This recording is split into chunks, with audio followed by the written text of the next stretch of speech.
ang ating panawagan.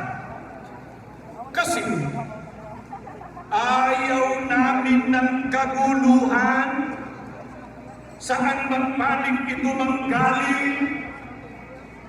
Ang nais po namin ay simple lang, kapayapaan.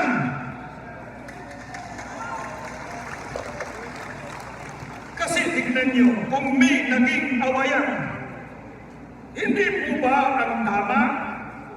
Silang nag-aaway, pagsikapang malunasan ito, magkasundo-sundo, alang-alang sa bayan, tama po ba? Kaya sa pagkakaisa at sa kapayapaan ay mananaig at ang mamamayani ay ang sambayanan. Kaya sana po ay maging mabuting halimbawa ang ating mga namumuno sa pamahalaan. Sa ikapapayapa, meron tayong aral na itinuturo sa lahat ng tao. Nakasulat po sa Biblia yan. Sa awit 34:14 ay sinasabi, lumayo kayo sa masama at gawin ninyo ang mabuti. Pagsikapan ninyong kamti ng kapayapaan. Ito ang itinuturo ng ating Panginoong Diyos. Ito po ang dapat nating gawin para kamtan natin ang tunay na kapayapaan, ang lumayo sa masama at gawin ang mabuti. Ano ang isa sa mga gawang mabuti na dapat nating gawin para sa ikapapayapa? Ayon pa rin sa Biblia, dapat ipagpauna ng isa't isa ang iba. Iyan ang sinasabi sa Roma 10:12 o ang buhay ng kahit isang Pilipino.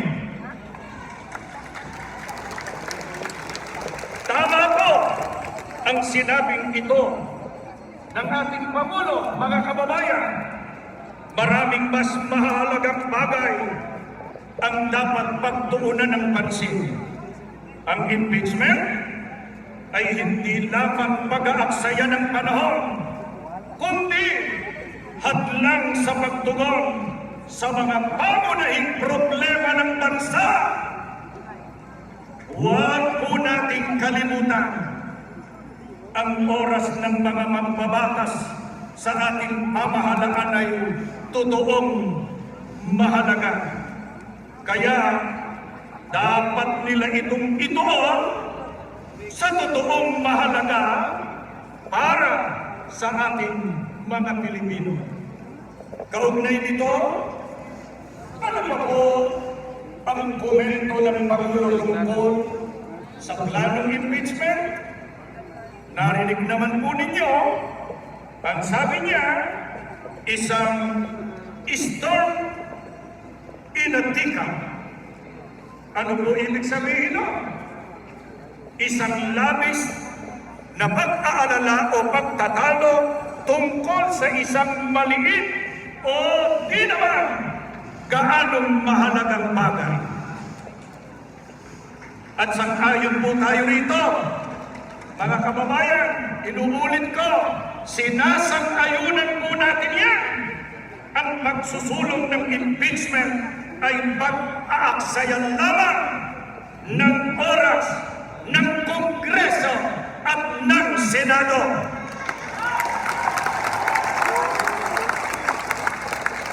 Sa halip na gamitin ang kanilang mahalagang oras para sa mga makabuluhang usapin, tulad halimbawa ng problema sa edukasyon, infrastruktura, mga serbisyong pangkalusugan, ang mga mambabatas ay magtutuon sa isang bagay na hindi naman totoong makakatulong sa buhay ng karaniwang Pilipino. Kaya Sa halip na mag-aksaya ng panahon sa mga isyong magdudulot lamang ng pagkatalo-talo, ng mga hidwaan at ng mga batayan, ng mga nasa pamahalaan at ng mga mamamayan, hindi po ba dapat ituon ng ating mga pinuno ang pansin nila sa mga suliraning kailangan tugunan agad? Mga kababayan, hindi po ba totoo? Ulitin ko, nakikinig po ba kayo? Hindi po ba totoo? Mga kababayan, kapag itinuloy ang impeachment, ang magtatalo-talo, hindi lamang ang mga mamamayan, kundi maging sila-sila na mga government officials. Yan po ang ayaw mangyari ng maraming Pilipino. At yan din ang ayaw ng mga Iglesia ni Cristo.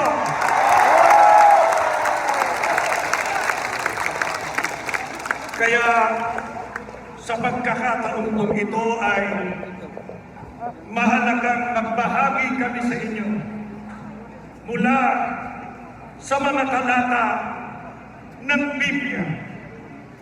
Filipos 2:3 hanggang 4, sa magandang balita Biblia. Ano po ang nakasulat dito?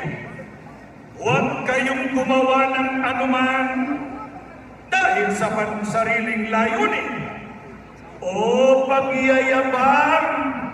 Sa halip, bilang tanda ng pagpapakumbaba, ituring ninyong higit ang iba kaysa sa inyong mga sarili. At malasakitan ninyo ang kapakanan ng iba at hindi lamang ang sa inyong sarili. Ang mga talatang ito ay isang paalaala ng Diyos para sa ating lahat, lalo na po sa mga nasa posisyon ng kapangyarihan. Makarating nawa ito sa kanila. Ang kanilang tungkulin, maglingkod para sa kapakanan ng mamamayan, hindi para sa pansariling interes. Tama. At lalo hindi para maghasik ng pagkakampi-kampi dahil lamang sa hangaring humawa ng kapangyarihan. Marahil po ay walang sino mang sasang-ayon sa gayong uri ng leader na ang pamamaraan nila ay divide and conquer. Mag-uudyok sila ng mga pag-aaway-away para magawa nilang agawin ang kapangyarihan at sila ang mapwesto sa poder. Kung nangyari man yan sa ibang mga bansa, sana po hindi ito mangyari sa ating bansa.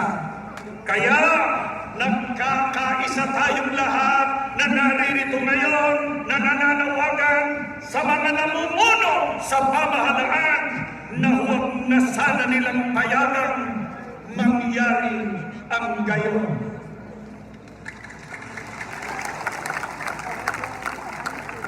May kasabihan nga na united we stand, divided we fall.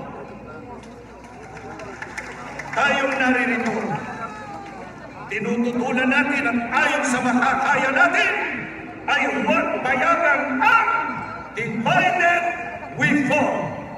Tatandaan po natin, kapag nagtatalo-talo ang mga nasa pamahalaan, ang apektadong unang-una ay ang taong bayan. Kung magulo ang bansa, tayo, mga mamamayan, ang kawawa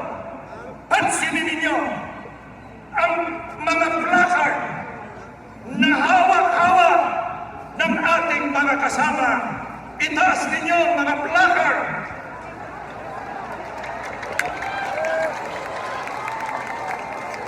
Ano po ang ating panawagan na nandiyan sa ating mga placard?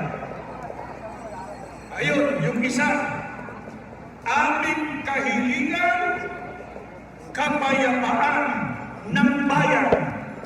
Tama yun? Yung isa ron, ano sabi? Problema'y lutasin, huwag palakihin. Ano yun? Serbisyo. Laban sa pangalawang Pangulo, Sara Duterte. Pakinggan po natin ang kanyang salita.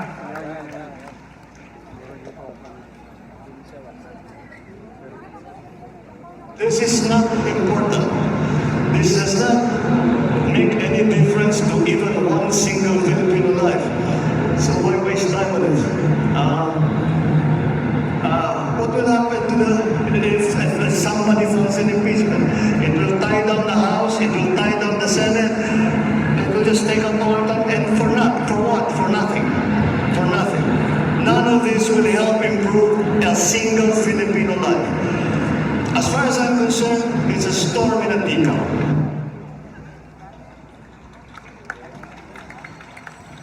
Naniniwala po kaming ang narinig niyong opinyon ng ating Pangulo para sa kapakanan ng bansa at sambayan ng Pilipino. Ang ganitong posisyon ay hindi lamang nagpapakita ng malasakit, kundi ng mali. Iwasan ang pagkakabahabahagi at kaguluhan. Bakit dapat iwasan ng mga lider ng bansa ang pagkakabahabahagi? Kung natin may susulong ang kapayapaan, ang kaguluhan, ang siyang nabayani.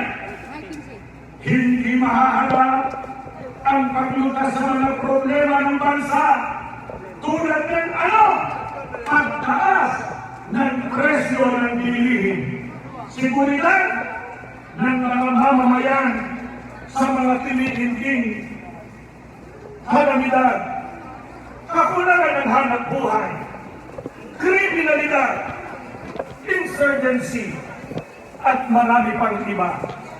Ang mga ito'y nakapagpapalala lamang sa krisis ng ekonomiya at nagpapabigat sa pagbigat ng kalagayan ng pamumuhay ng karaniwang Pilipino.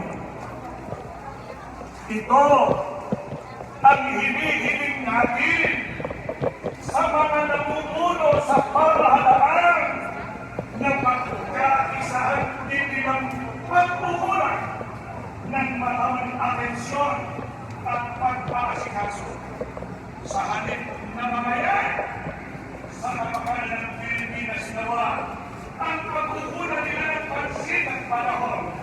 Kaya kahit matapos na ang ating isinasagawa ngayon na sama-sama pagpagaya at pagkilos para sa kapayapaan, ang ating mga panalangin sa Diyos ay pasikasan niya ang ating bansa ng kapayapaan ng kapayapaan niya ang kaisipan ng mga Pilipino sa ating bansa upang balikan nila ang kanilang sinumpaan ulit na siyang dahilan kaya sila inihala ng tao ng bayan. Maraming salamat.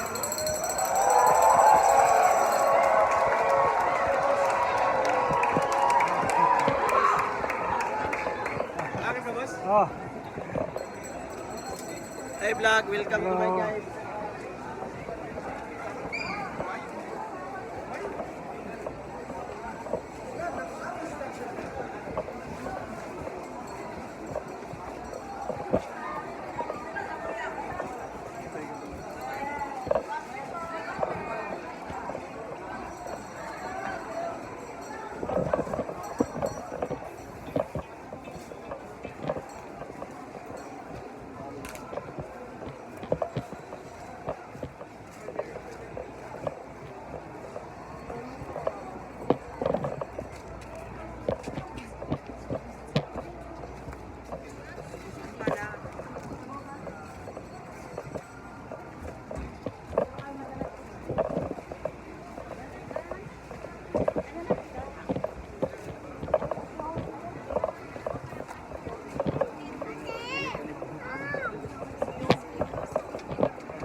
Dyan, dyan. Ikaw, si Inging, hilak siya.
ang batas ay irerespeto at paiiralin.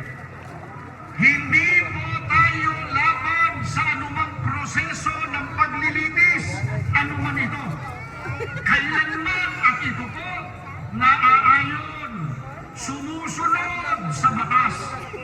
Kaya, upang magbigay linaw ukol sa diwa at kahalagahan ng pagpapairal at pagsunod sa rule of law na sa punsandigan ng kapayapaan tungo sa ikalulutas ng maraming problemang kinakaharap ng ating bansa, atin pong pakinggan ang isa po nating kapatid na abogado.